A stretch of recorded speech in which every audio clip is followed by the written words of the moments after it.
do całkowitego zatrzymania samolotu i wyłączenia sygnalizacji zapiąć pasy. Przed wyjściem prosimy upewnić się, czy zabrali Państwo ze sobą cały bagaż podręczny i wszystkie rzeczy osobiste.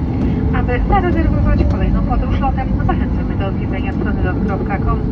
W imieniu polskich linii lotniczych LOT Sojuszu, Starań Jasnych i Partnerskich oraz załogi kapitana Patryka Buchholca życzymy Państwu miłego dnia.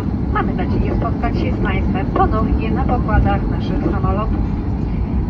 Dziękujemy i do zobaczenia. Dear passengers, we have landed at Heathrow Airport in London. The outside temperature is 2 degrees Celsius and the local time here now is 24 to 11 a.m.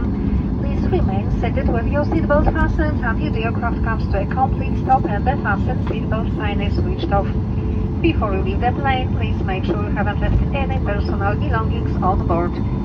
To book your next flight with LOT, visit lot.com.